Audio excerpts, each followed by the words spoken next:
Okay. So good evening, everyone from here, from India, and I would like to thank Professor Pangthenza for giving me this opportunity to speak to all of you. And I can see that quite a lot of people have joined us today. So I thank all of you for joining us. And let me begin by giving a brief introduction about India-Taiwan relations. I of course know that all of you know about the background, but let me give you a brief introduction as to why this historical linkage that I'm talking about is important, because somehow it links to how India, when India talks about Taiwan, how Taiwan fits into the One China policy. So now, when we speak about India-Taiwan relationship, when we speak, especially when we speak in the present times, we of course start with 1995. So that is of course the first time when, that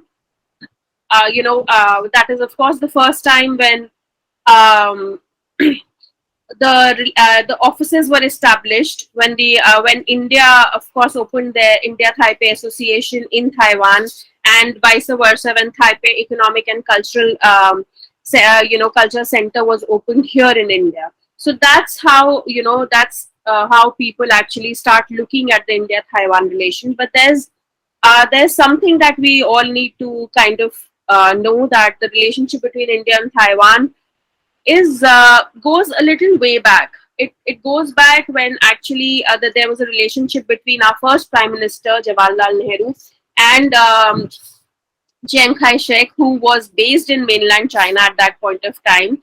And when India actually supported, not in any kind, but it supported through words and through letters and through actions. It did support ROC after the Japanese invasion. So we see that during this time, during this point of time, there were a lot of exchanges that was going on between the Republic of China and between India. So this relationship was of course intensified, and that's how we see that we see a lot of exchange of letters between Madam Chiang Kai-shek, between Nehru, between Gandhi. There was also a visit by General Chiang Kai-shek in 1942 to India, and that's when he met Mahatma Gandhi. And the letters that were exchanged between these people, they discussed developments in India, China, and the world. And there was a kind of a friendship that developed between Jawaharlal Nehru and Chiang Kai-shek.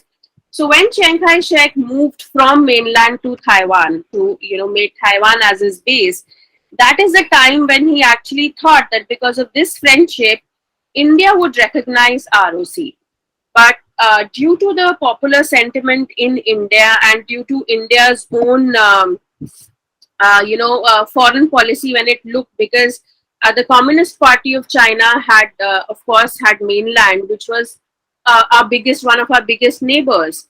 So that kind of made Jawaharlal Nehru, and also of course he was surrounded by many people who kind of advised him to recognize the PRC. So India was actually the first non-communist country that recognized the PRC. And when we, of course, we recognized the PRC, and that's how our relationship with ROC ended. But this formulated India's policy towards Taiwan in the near future. So this segment, that is why, is very important, because when Taiwan was discussed after 1949 in Indian among the Indian diplomats or politicians, it was discussed in a very different way. Now, when I was going through the parliamentarian, the debates that we had in parliament, see, you have to understand that at this point of time, it was not only the Taiwan question, but to India, the Tibet question was very important. Because we actually share border with Tibet and not China. But after the Chinese occupation of Tibet, the Tibet question became very important. And when we accepted the One China policy, India actually does not name Taiwan in that. calls TAR, which is the Tibet Autonomous Region, as part of China. So, there are two things. It is an advantage also for Taiwan, but, which can be used because Taiwan has never been named in this when we started the One China policy. But there is this very important speech by PM Nehru where he says that Formosa is an extension of, the Chinese Civil War. So he says that, India should not interfere in it, and India should see that as an extension to the Chinese Civil War that was going on between the nationalists and the communists. So we never discussed Formosa in the way that it should have been discussed in Indian political circles or Indian bureaucracy, or for that matter, among the Indian public. So Taiwan became a country that, at least to the public, they had no idea about it. But Formosa appeared in almost like major, letters when Nehru exchanged between with his bureaucrats, and also when they discussed the Far East problem. We all know the Korea War started, and that is the time when India, India also played a role in that, when India sent the peacekeeping force and everything. And this is the time when also we again discussed the Formosa question in our parliament. And the main thing that was discussed again was the emphasis that India will not intervene in whatever is happening in Taiwan, and the cross-strait relationship is an internal matter of, of China. So that is the way Taiwan started, the relationship started shaping, because the Indian government looked at Taiwan as an extension of the Chinese Civil War. So this, especially Nehru government, it's only after a brief window was opened after the 1962 war, which we had with China. A brief window was opened when, there was an exchange, because there are documents that say that whatever maps the Indians found after the war, or the papers that we found after the war, we had actually requested Taiwan to translate them for us. So there was a brief window when there were informal connections between India and Taiwan after the 1962 war, but it did not materialize into anything. And then, of course, over the years, we had very problematic relationship with China. It's only in the 1980s, after Rajiv Gandhi visited, China, that India and China relationship again started. Now, this is also the time when the Indian government formulated a policy which was the Look East policy. And under this Look East policy, India decided to open an office or to establish informal relationship with Taiwan. So this starts a new chapter between India-Taiwan relationship, when two countries, they open offices for mutual benefit. Of course, at this point of time, at least from an Indian perspective, from the Indian government perspective, the main thing that they wanted to focus on was trade and commerce, because that's what the Look East policy was all about. Now, so the relationship, I would say, started, both the countries were, of course, positive about this relationship, and they wanted to establish a mutually beneficial relationship. The problem here again, that came, especially when I speak about India, was that the China factor always remained, and India kind of was very, very extremely cautious when it was dealing with Taiwan. And the reason was, of course, like I said, we never had a good relationship with PRC, that's People's Republic of China, and we share a very, very large, border with them. So India was really cautious. In fact, P.V. Narasimha Rao, who was the president at that, the prime minister at that point of time, he said that we cannot spoil our relationship with China because of Taiwan. So we need to, be very cautious in our dealings with Taiwan. So initially it was all about economy, trade and commerce. So the relationship itself picked up very slowly, but it did pick up. And over we have celebrated 25 years of our relationship. Last year the relationship, the establishment of the offices that we had. So saying that nothing has happened in this 25 years is not there. Both countries have worked hard. Both countries' diplomats have worked out. The offices that have established have worked hard, and we see a result. So let me give you a brief introduction as to where this relationship is right now.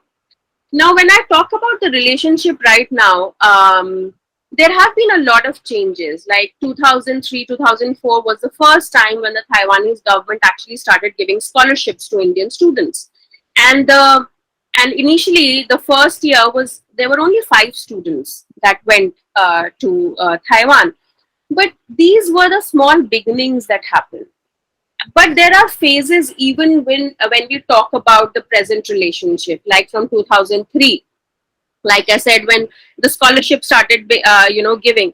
But the change has come in the recent years. When I started working on Taiwan, India-Taiwan relations, or Taiwan per se, when I started visiting Taiwan, not many people in India were aware about Taiwan. And I would say it's vice versa. Not many people in Taiwan were also aware about India. It has taken both countries a really long time to establish the kind of relationship that we have right now. There is momentum in the relationship that has come, which I will briefly touch on later when I discuss about the current scenario. But in India, we see that there were changes. There were changes politically that also led to a push with the relationship to Taiwan. But there were also some roadblocks that we faced. So when Prime Minister Narendra Modi actually took over in 2014, he started talking about an Act East policy. He said that under the Look East policy, whatever we have done is very less. So it's time that we act East. And that became a slogan of the Act East policy. And then we also saw a push from Taiwan when it came to in the shape of the new southbound policy. The figures, the actual figures of the new southbound policy, if somebody reads them, maybe not that encouraging, but it led to the intensification of relationship in many fields. And from Taiwan's side, at least, they made a really strong pitch for participating in Modi's initiative on Make in India, Skill India, Smart Cities. And I think Taiwan is very well poised to collaborate with New Delhi in its push for promoting manufacturing and infrastructure technology, including hardware aspects. I remember I attended a lecture that was given by Mr. Manik Kumar. He is actually one of the few Indians who've been staying in Taiwan for a very long time. He said that the term IT means actually India and Taiwan, because he said that India is very good in the software part and Taiwan is very good in the manufacturing part.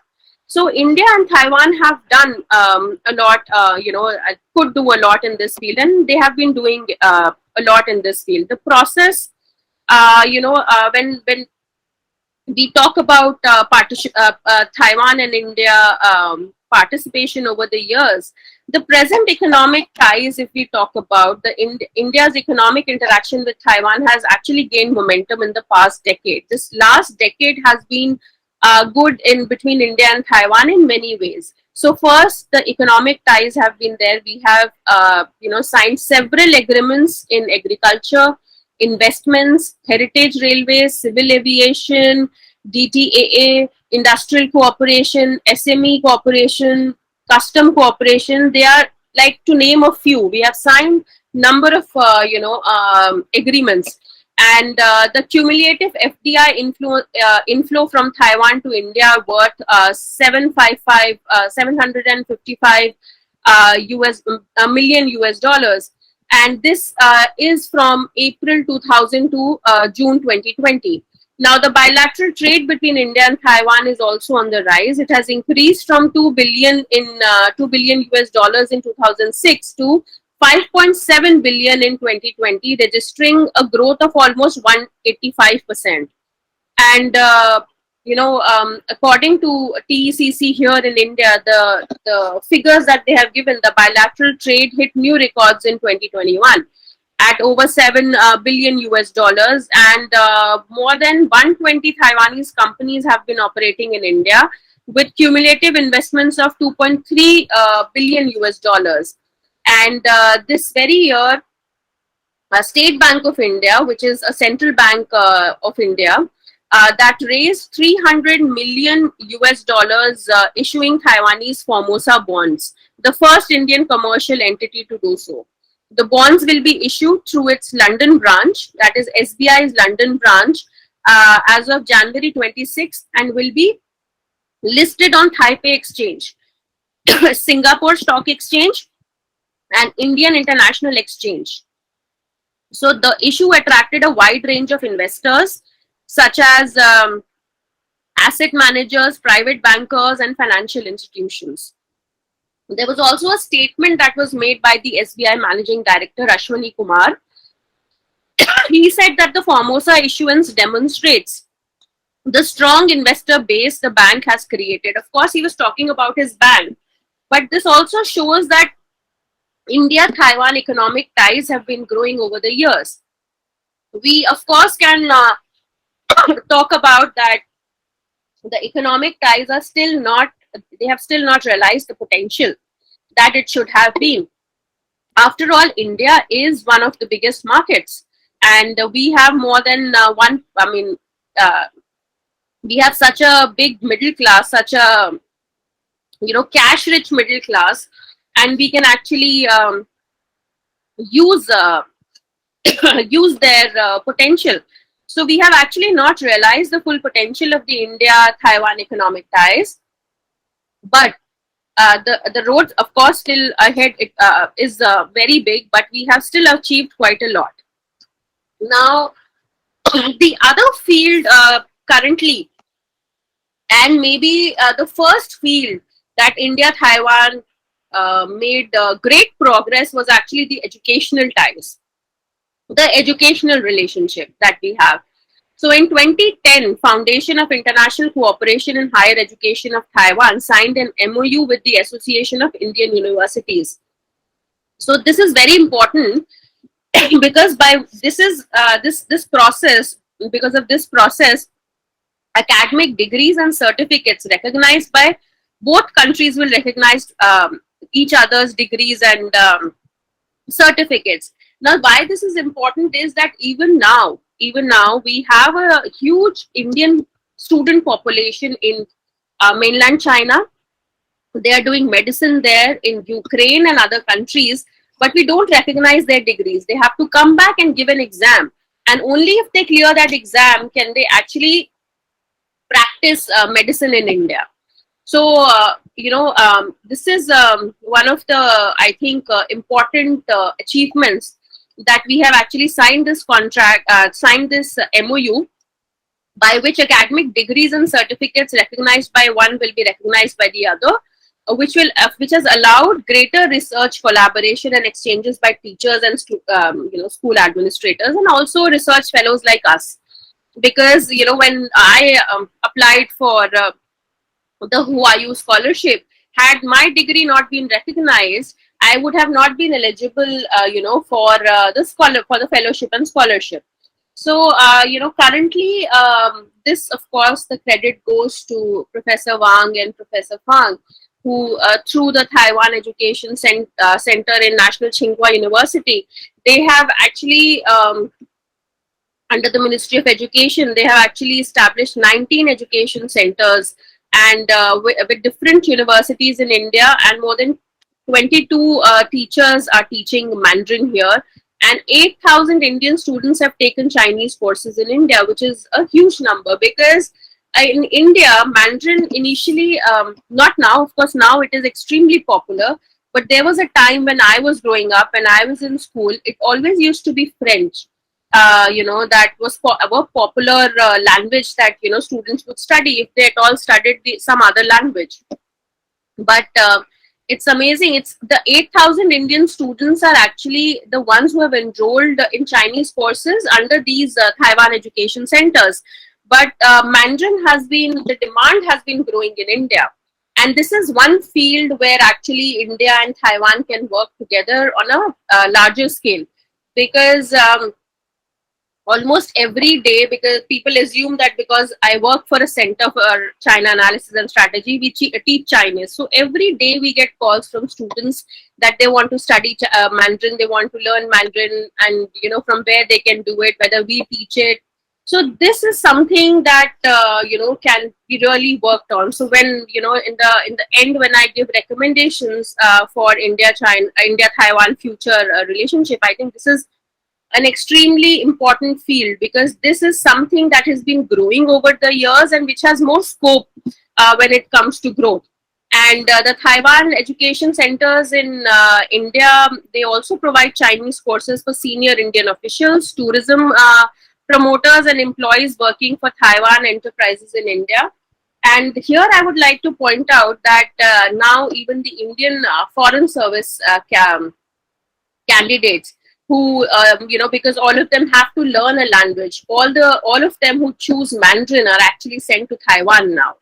And this has been happening for the past few years, which I feel is also one of the biggest achievements that we India-Taiwan have done, because initially these IFS officers would either go to Hong Kong or would go to mainland China or study in JNU. But now they are being specially sent to Taiwan, which itself shows that India recognizes Taiwan as one of the main countries where they can send their future foreign service candidates to study. Now this also helps in kind of building this relationship between India and Taiwan, because these are the diplomats who will actually study in Taiwan, who would study Mandarin. They would know more about Taiwan. They will learn about Taiwan's culture. They would learn about Taiwan as a country. And trust me, when you visit Taiwan, you learn how wonderful the country is, and you do, take it back. So when they will come back to India and they will get their postings, Taiwan would always remain with them. And in a unique way, they would have understood what Taiwan is, which initially was not happening, because these people were being sent to Hong Kong and other places. So then, let me speak briefly about the scholarships that are being, of course, given by the Taiwanese government. Now here there is, the Taiwanese government is, of course, giving a lot of scholarship. The problem here lies with the Indian government, because we have not been encouraging Taiwanese students to actually come and study in India. So since, like I mentioned, from 2003, when there were only 5 Indian students studying in Taiwan, and now we have up to 2,783 Indian students. The numbers actually went down due to COVID restrictions in Taiwan. But I'm sure once the restrictions are uplifted, we'll have more students. Again, the numbers will increase. And Taiwan has also become the 13th top destination for Indians to study abroad. So at present, the majority of Indian students who choose Taiwan to pursue their further studies are from STEM background. Now, this is another problem area. So now what I was saying, the problem area, of course, is that there are more science students from the science background going from India to Taiwan. Now, this needs to be changed also, because we need to have more students also from the social science background. So this is also one of the recommendations that probably in the end, when we go ahead, I will speak about in more detail. The other is that the Indo-Taiwan University Vice Chancellor Forum that was organized. Now this was organized, which is another important exchange that happened. It was organized because it provided a practical platform for vice chancellors from 2 countries to discuss cooperation. There were hundreds of bilateral MOUs between universities of India and Taiwan. Association of Indian Universities actively promotes internationalization of Indian higher education, and this was appreciated a lot when this kind of a forum was organized. For example, now we know that it's been quite a few years that National Chao Thung University, it has launched a joint PhD program with IIT Delhi and IIT Kanpur and IIT Bombay. About 50 students have been admitted to the program.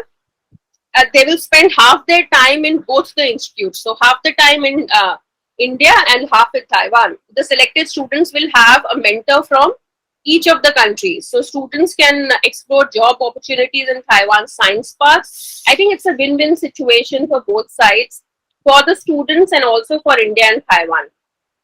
And recently, there's also been a cooperation between India and Taiwan when it comes to Mandarin Chinese teaching material.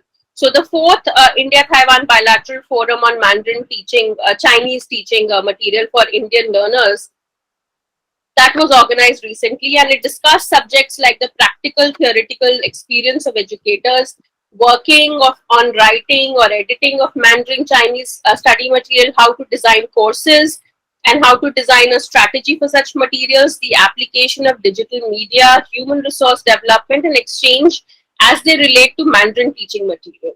So I think when it comes to educational ties, India and Taiwan have really progressed when it comes to that. Of course, there are areas where we can still work on, which we will speak about. Then another important, I would say, event in India-Taiwan relation was when India launched its PSLV C-52 satellite on February 14th, 2021. The PSLV comprised of an Earth observation satellite, student satellite, Inspire at 1, and a technology demonstrator satellite, INS-2TD. What is important here, why I say it's an important thing, that this Inspires at 1, this student satellite, this was jointly developed with Taiwan, along with other countries like Singapore and USA. And this is the first time that India has joined hands with Taiwan when it comes to space security. So I think this is one of a key achievement that has, that we have achieved of lately.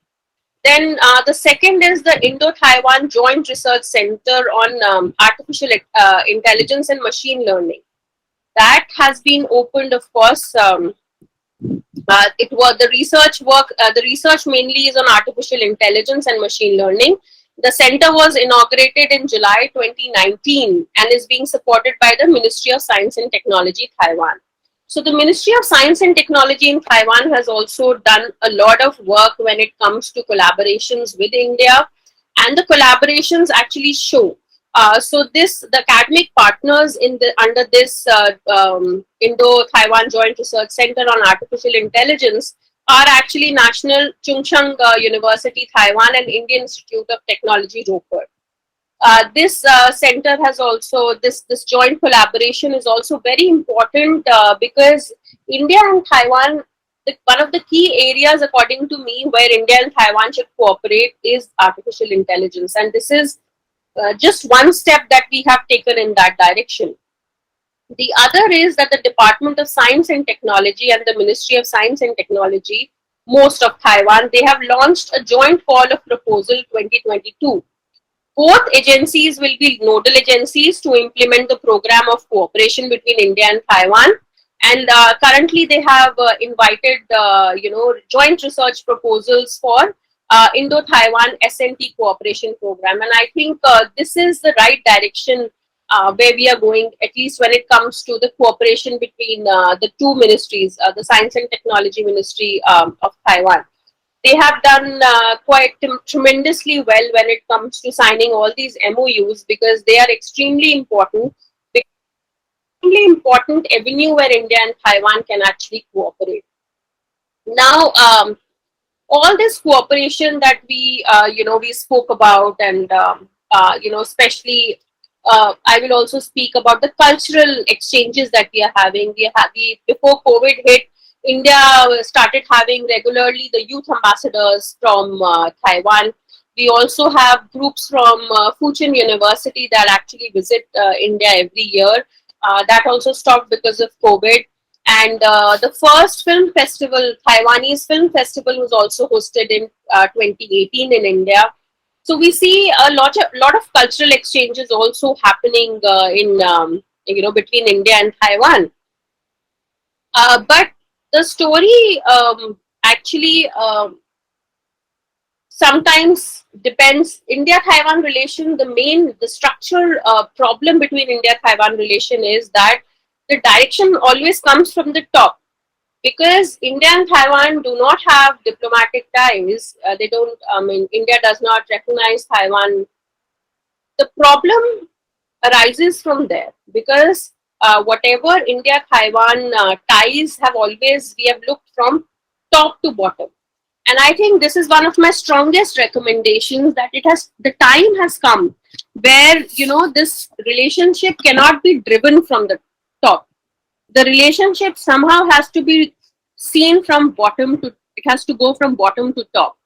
In India, we have seen a few changes because the public that was pretty unaware of Taiwan is now, at least few sections are quite aware of Taiwan.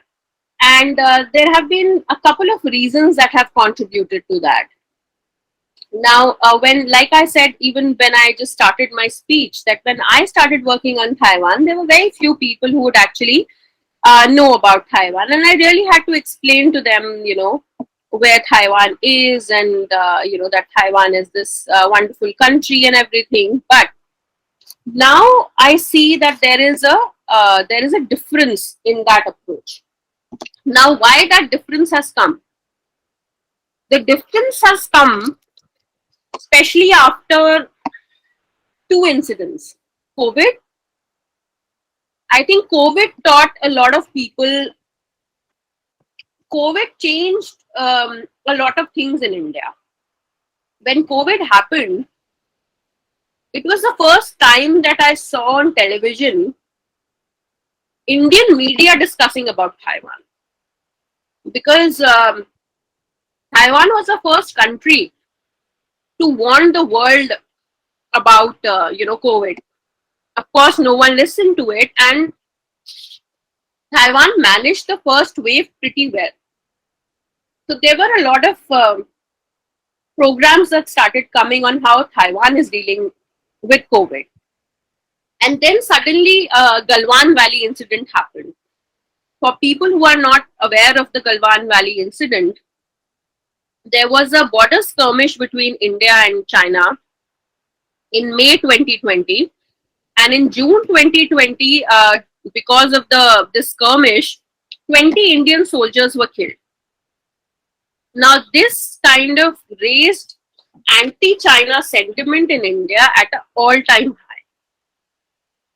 So even growing up in India, we would always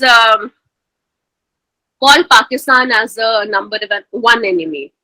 Even Indian public would, have this thing against Pakistan. But they never had this kind of anti-China feeling. Of course, there were problems with China. They knew that, the 1962 war and everything. But among the youngsters, 1962 war, they had not seen it. So they did not, look at China in the way they would look at Pakistan. But this Galwan Valley, and there were a series of incidents, of course, that happened. The way India-China relationship was going downhill. Galwan Valley was an incident when you see that the anti-China sentiment in India was at an all-time high. And this again, gave a kind of a push to India-Taiwan relation. So I see that I started seeing, especially the COVID and other things, that how, people in India started talking about Taiwan. Because the aggression that India is facing from China, Taiwan is also facing the same kind of aggression from China. So there was kind of a lot of discussion amongst Indians, where even the Indian public and Indian media started being aware of Taiwan. Then, of course, after the Nancy Pelosi's visit to Taiwan, 30 Indian journalists, it is like the first time in the history of India-Taiwan ties when together 30 Indian journalists actually landed in Taiwan to, talk about the crisis. So there has been a considerable amount of change, a sense of, positivity when people talk about Taiwan. The public, at least I would say the urban class knows about Taiwan. See, unless this will also go in my recommendations when I speak, because in India, of course, not everyone speaks English. So there is only certain sector that would know about Taiwan. But after these among these 30 journalists, we also had many from the vernacular press. So that also kind of, gave Taiwan that window of getting into, the people's mind, especially people who cannot speak, who cannot speak English.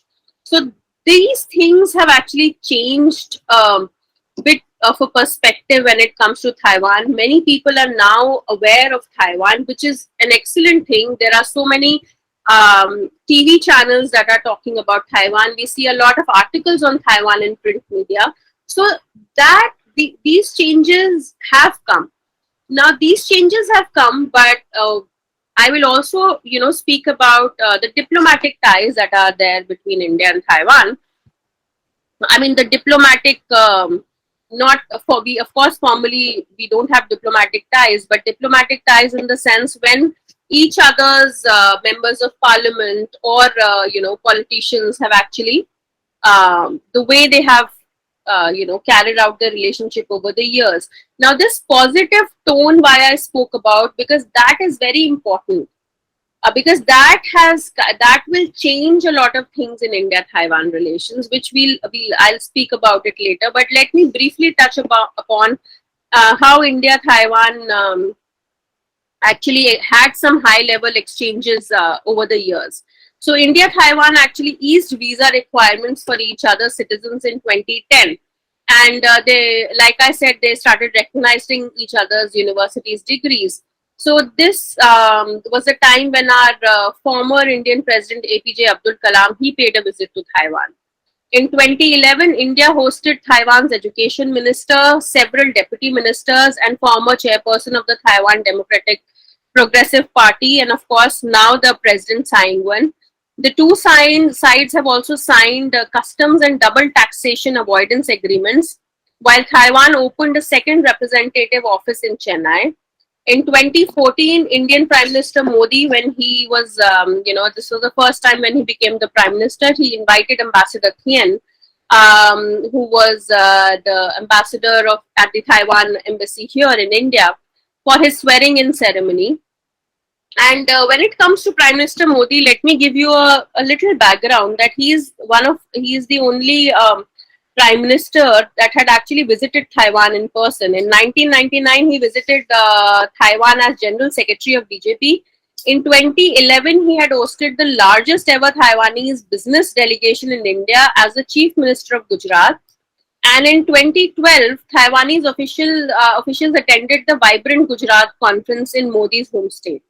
So he actually invited Ambassador Thien in 2014.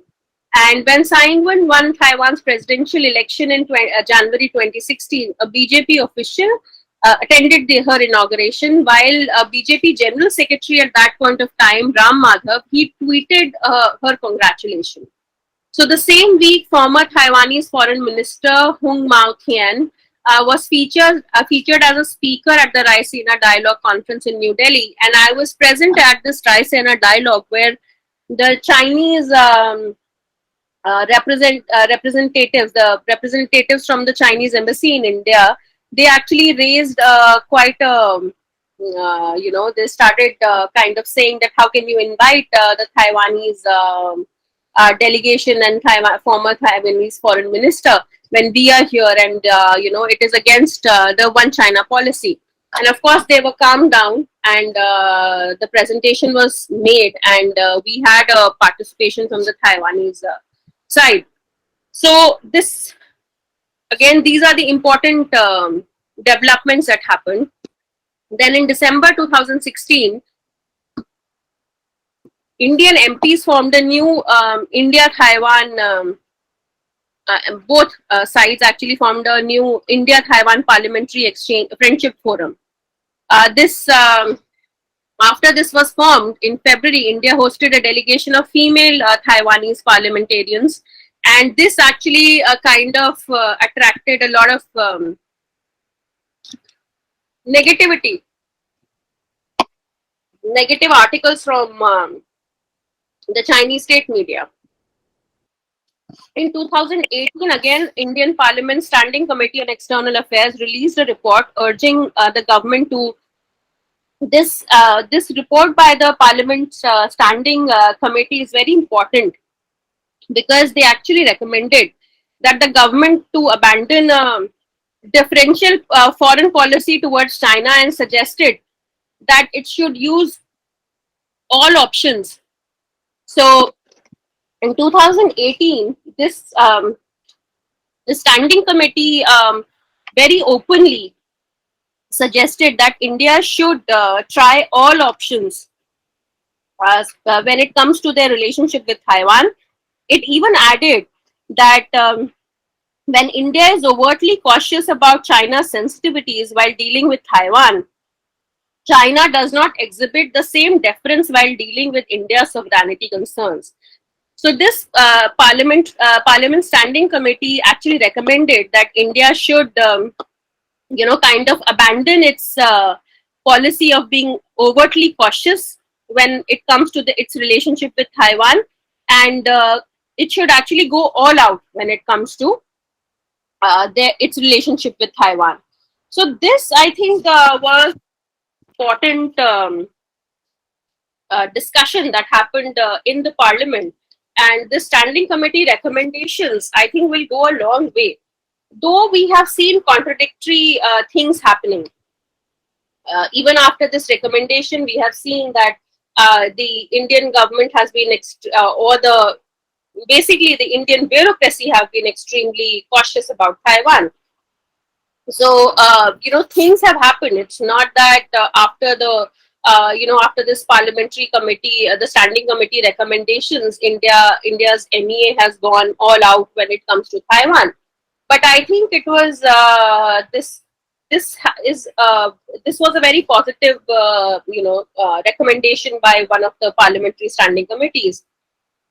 Now you see that when there was a train accident that happened in Taiwan, for the first time I saw our Ministry of External Affairs, actually giving condolences on Twitter, which is very unusual. So I think that's a very positive sign in India-Taiwan relations, that the Ministry of External Affairs actually, said on Twitter that they are extremely sad about this accident, and they condoled the deaths of people in this accident.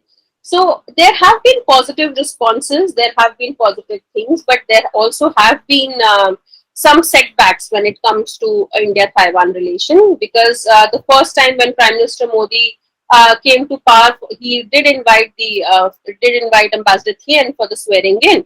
But when he came back the second time, he did not follow the same thing. So there are ups and downs, but over the years, of course, the progress has been there. Now, then another field where a lot of progress has been made is the academic exchanges. We have spoken about the educational ties. When I say academic exchanges, I also talk about the think tank community. There has been a lot of exchanges between the think tank community, between India and Taiwanese think tank community. We have seen a lot of think tanks in Taiwan have signed MOUs with think tanks in India. And whenever we have important international conference, be it the RICINA conference or other conferences, we have seen a sizable representation of Taiwan in India. We have seen delegations from Taiwan coming to India. So all these important developments have taken place, though, like I said, there have been setbacks. Now, like I said, the first thing that India-Taiwan really, need to look at, what they need to look at, because we've seen this, all the ties that we have seen, the cultural, education, and economic ties, and we have also seen how we have exchanged the MP delegations and everything. But still, there is a momentum in India-Taiwan relation. Now we have to maintain it. We have to maintain that momentum, and we have to realize it on ground. We have to practically use this momentum that we see right now. Now, so India and Taiwan, especially when it comes to, like, because we were speaking about the MP's delegation, that should be, I know the hesitance is from the Indian side, it is not from the Taiwanese side. So I think it is high time that even India realizes that when mainland itself can engage with Taiwan at multiple levels, then India definitely can, because India's foreign policy is independent, like we have always said. And when it comes to our independent foreign policy, we can, formulate our policy towards Taiwan independently. And we should, the first, of course, thing is that we should have more exchanges between India and Taiwan when it comes to the MPs. Because members of parliament from both the countries, they are the actual ones who kind of, how do I say, they are the ones who formulate policies. So they are the ones who need to meet frequently, discuss things, and they are the ones who are going to then realize that what are the problem areas and how they can make policies to further India-Taiwan relationship. So one of the main things that both countries should focus on, and maybe I know like I said, the hesitance is from India, but the Taiwanese government, whenever the representatives, whenever they talk to India on improving the relationship, I think this is one of the most important points that they should raise, because having an MP delegation or even an MLA delegation visiting Taiwan and vice versa is, I think, one of the first steps that we should take. And the second, when we talk about India-Taiwan relationship, like I said, this this top to bottom approach needs to be changed, because India-Taiwan relationship has been driven from the top. That needs to change, because unless the change will come from below, the Indian government or the government, even if it wants to, the bureaucracy will keep stopping proper ties with Taiwan. So there has to be, unless the Indian public, the push doesn't come from them, the push doesn't come from different sectors of Indian population, like the academicians, like media people, think tank people, students, and even normal public. When they start talking about Taiwan, when the push starts coming from them, it is then our bureaucracy will actually formulate policies of closer ties. So I feel these two things are of extreme importance. And the third is, of course, that Taiwan should promote programs for students from fields of social science and humanities, arts, international relations, politics, business, management, and so on. Now, this is, you would say, it is not that important, but it is extremely important, because most of the Indian students that are there in Taiwan are from science background. Now, people from social science and international relations background are the people who can mold opinions. They can mold opinions not only in their country, but when they write, they can mold opinions on a very large scale. So inviting people from these fields will, enhance India-Taiwan relationship, because these people will come to Taiwan, they will understand Taiwan, they will, understand Taiwan as a country, culture, how its importance in the international arena, the geostrategic, issues.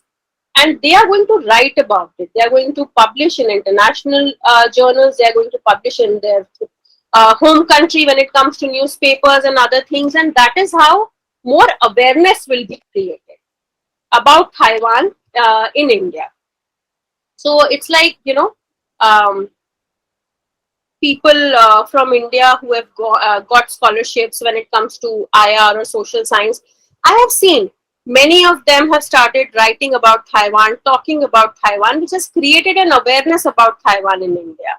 And not only India, but of course, other people also read it. So this is, very important when we encourage, such people. Then the most important thing, which I've been saying repeatedly, is the people-to-people contact. That is extremely important. The more people in India know about Taiwan and people in Taiwan know more about India, that is going to help in the larger growth of India-Taiwan relationship. It can be done on multiple levels. The first, of course, and the most important is tourism. Indians are the highest spenders when it comes to tourism, but hardly any Indian, very few Indians actually travel to Taiwan solely for the purpose of a vacation. I'm not talking about students who are studying there, or businessmen who are coming in, or people, for different reasons that are coming to Taiwan, but solely for the purpose of going on a vacation or traveling. Very few Indians, come to Taiwan. And I feel tourism is something that can actually push people-to-people ties. I always give this example, but this is extremely important example, because when growing up, when the Indian movies, all the movies were either shot in Switzerland or they were shot in some part of the Europe. So my dream always was, when I grow up and when I have money, I'm going to travel to Europe. And I actually did that. I mean, I did travel to Europe, and Europe became a very popular destination among Indian travelers. And it's all thanks to, the movies that we saw. So tourism is something that can, bring that can enhance this people-to-people ties. And here, because I've spoken about Indian movies, Indian Bollywood is one of the biggest influences here in India. So maybe just imagine. I mean, I always imagine what boost India-Taiwan tourism will get if we have maybe Shah Rukh Khan or Salman Khan shooting an action sequence from Taipei 101. I mean, trust me, the Taiwanese government will say that please, stop. There are so many Indians that are coming to, Taiwan now, because this will definitely, this has a different kind of impact that we are not able to imagine. As youngsters, all of us would, dream about Europe, and I think it's all thanks to our movies. So tourism needs to be given a boost, and here maybe an invitation to a few Bollywood movie stars to come to Taiwan to shoot their movies, and even these days web series is very famous. So if a web series can be shot in Taiwan, Taiwan is so beautiful. I mean, look at Hualien. You have wonderful beaches. It has mountains. It has beaches. It has a city life. It has everything. It has everything to offer. So why not, take advantage of that and actually invite people to kind of come and shoot here, so that we can have more India-Taiwan. More people-to-people contact. And we do have direct flight between India and Taiwan, but it operates thrice in a week, and that also is a problem, because when traveling to Taiwan, we need to change either in Bangkok, or we need to come, of course, via third country. So direct flights is something that should be encouraged. Because of COVID, even that direct flight has been shut down. So these things are, these are very small things, but these things are very important. Like in India, every travel agent has a package, a honeymoon package, a travel package, or a vacation package for Europe. And now, of course, we also have for Thailand, and some few Southeast Asian countries like Malaysia and Thailand or Singapore, we do have.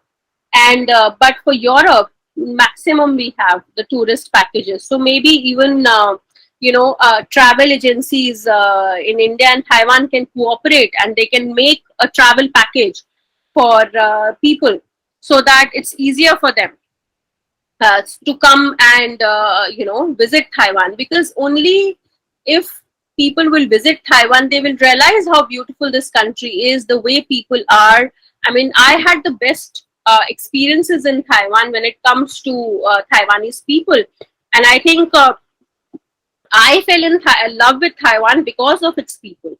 So that experience needs to be given to Indians. So I think we need to really work on these things that can have more Indians in Taiwan. And also now Taiwan, I mean, being a vegetarian, I never faced any problems when I was traveling in Taiwan.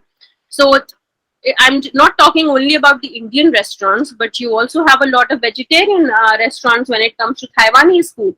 So these are the things that need to be advertised, when we are promoting people-to-people ties. Because the first question every traveler, because many of the travelers are from Gujarat and other regions that are vegetarians, and they have a problem. They always feel that if they travel to Taiwan or maybe any East Asian countries, they will not get the food. So these are very practical things that I'm talking about, because these are not the things that we actually talk about when we are writing articles or something, but these are very practical things that if we do these things, people to people contact will increase. And that's very important for us to realize, that people to people contact in India-Taiwan relation is very important. We don't have formal relationship, we don't have diplomatic ties. It's the people that are going to drive the ties between the two countries. So if we ignore that part,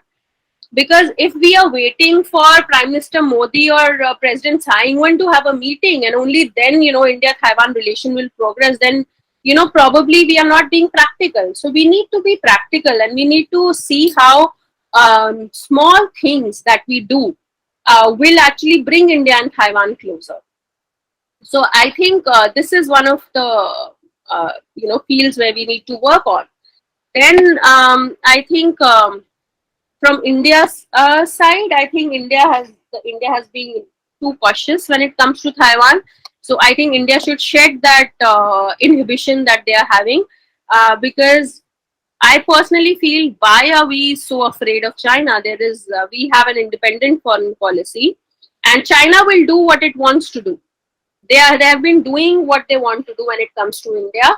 So now it's up to India to also, do what it feels is good for Indian growth. And I think ties with Taiwan is definitely good for India's growth.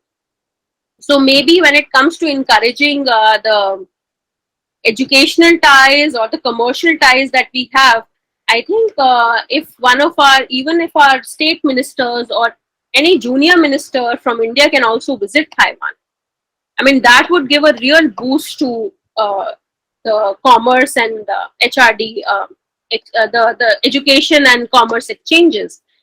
Then another important field, which at least India is very hesitant to talk about, is the defense ties. Why are we not having any intelligence exchange sharing or any kind of defense ties? Of course, the reason is China, and I think India should realize that Taiwan is one of the best China watchers, and any defense exchange that we are going to have, any intelligence sharing that we are going to have, will benefit India. So I think that also we need to work on.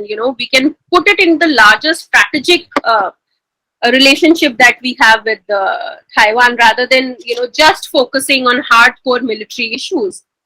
But there's another opportunity for India and Taiwan to have defense ties, is to the private sector.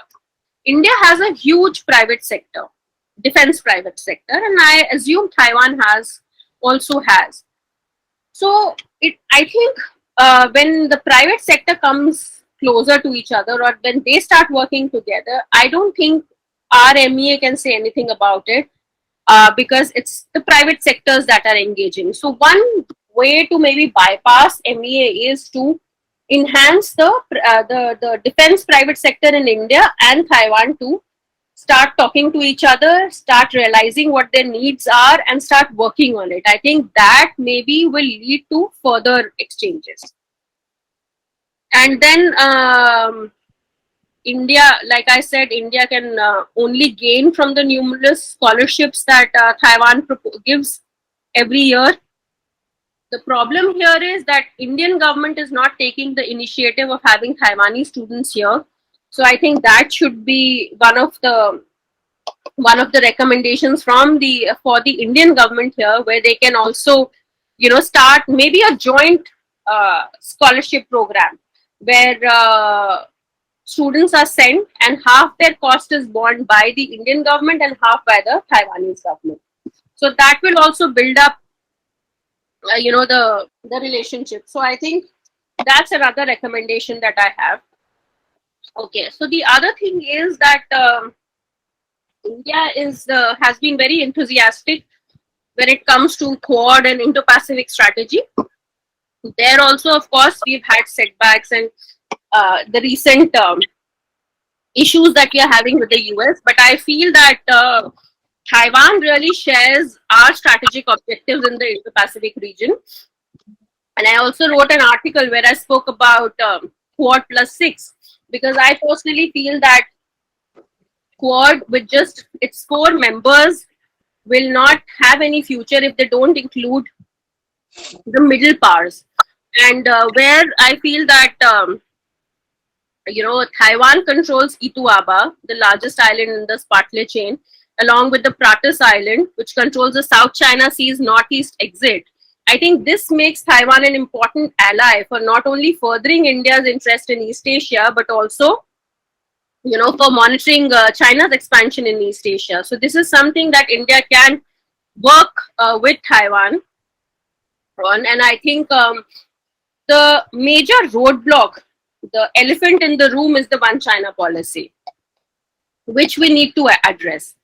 I think, like I said before, that's why I spoke about the historical ties in very brief. I spoke about them because that have actually shaped India's approach towards Taiwan. Now, India has actually stopped using One China policy. And of course, all of us know the difference between One China policy and principle. So India has stopped using this One China policy, this phrase, after 2008. We are having debates within India that how to, this One China policy is very outdated and how we need to work on it. But every country has their One China policy, be it the US or be it any country in the Europe. And what India needs to do and what Taiwan need to do together is to formulate a policy as to how within, even though this One China policy is a disadvantage, how we can turn it into an advantage and we can still work with each other. And we can, of course, we have already recognized a lot of fields where we can work together, which definitely, the One China policy doesn't play a role there. So when it comes to commerce, when it comes to education, when it comes to cultural exchanges, when it comes to tourism, people-to-people ties, I think One China policy plays no role there. So maybe, the first thing is to strengthen these fields. I know it's been 25 years. We have been working on economic relationship. We have been working on all these relationships, but I still feel that there is still a lot of space when it can still be worked on. So in these areas, One China policy is actually irrelevant.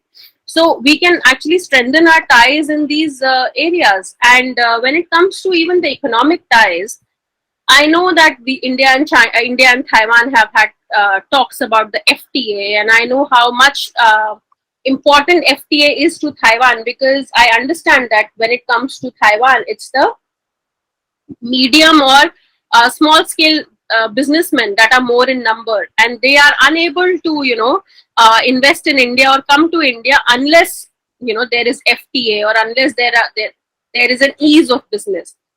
But rather than being stuck on the FTA, because India is not looking at FTAs now at least, and there was a recent media exchange where a question was actually asked, and they said that Taiwan is not in the list when it comes to the FTAs that India is thinking about.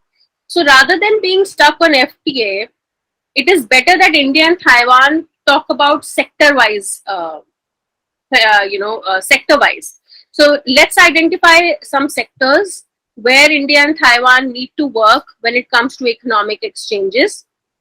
And these sectors can be given some special benefits, some special, privileges.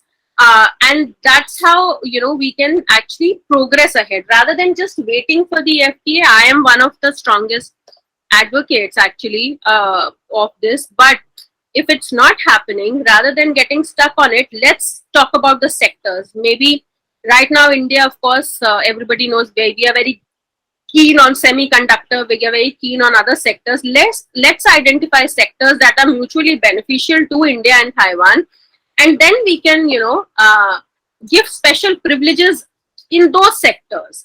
It will be like an FTA, but only for certain sectors. So if we start on like that, then maybe, in the future we can progress, because we have to find a way.